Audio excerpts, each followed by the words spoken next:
Blink Publishing presents The Winning Formula, written by David Coulthard and read by Peter Forbes, with an introduction read by the author.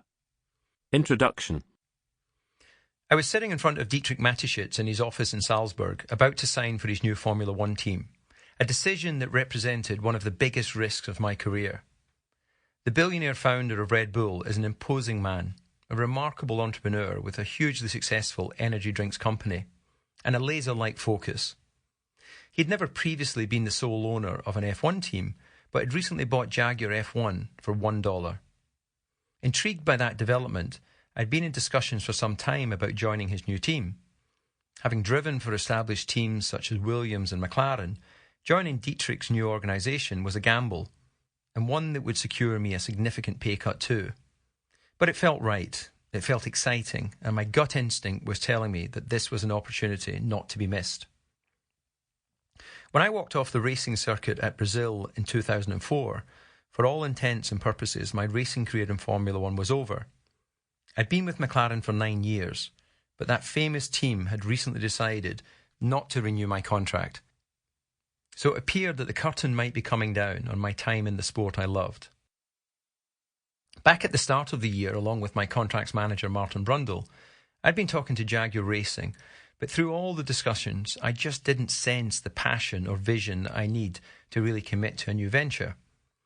Ultimately, I didn't have the belief that joining Jaguar would work for me. I even did a list with Martin in my apartment of the pros and cons of joining the team, and there were a lot more cons than pros. I still felt I had a lot to offer, so after deciding against Jaguar, I spoke to a number of more established teams, Renault, Ferrari and Williams. They had already filled their race seats, so I asked about testing for them, but to no avail. Fast forward to the end of the year, and after Red Bull bought Jaguar, Christian Horner and Helmut Marko quickly came on board as part of an impressive team management structure. And so, almost overnight, what had previously been an uninspiring option suddenly became an opportunity that was potentially hugely interesting to me. Initial talks went well, and I was subsequently invited to take part in a test at Jerez, which is when I first met Dietrich Mateschitz. Speaking to Dietrich at trackside in Jerez, I was immediately struck by how focused, energised and determined he was to make his first foray into overall team ownership a total success. We talked about the resources needed to do that, and he didn't balk when I mentioned possible numbers. He clearly had experience in F1 already, having been a part of the Sauber management team for some time, but this was his first time he would be sole owner. I came away from that meeting hugely impressed and notably excited by the vision he had and his team had proposed. Nonetheless, this was a far more straightforward choice. Dietrich knew my industry, but in theory for me to jump across to a racing team with no front grid experience and only a very limited history in the sport was a big risk. In addition to the significant pay cut, there was absolutely no guarantee that I wouldn't just end up in an inferior car racing from the back of the grid week after week. However, I just didn't see it like that.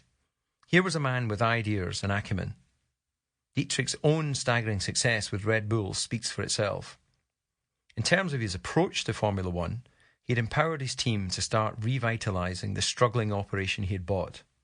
In turn, they were keen to attract both established talent as well as nurture new motorsport brains. They were also open to investing the sort of resources Formula One requires, and accumulatively, this created a very attractive package that I was strongly drawn to. There just seemed like so many strong and promising business and motorsport elements coming together that it was hard not to be impressed. So with the contracts agreed, I travelled to Dietrich's Salzburg offices to sign the documents. I'd taken him a gift of a Theo Fennell replica of a Red Bull can that I had made in silver with no lid, as a pencil holder for his desk. That was an idea actually inspired by Bernie Ecclestone, who had the very classy ritual of sending every race driver a silver telegram when they won their first Grand Prix. A stylish gesture that I duplicated here, hopefully to remind Dietrich of our meeting in the years to come. As you can probably imagine, Mateschitz is a very impressive individual. And sitting in his office that day, I could sense that this was not a project that was going to fail. During our conversation, I pointed out that as part of my lower salary race package, I've been given badges on my Sample complete. Ready to continue?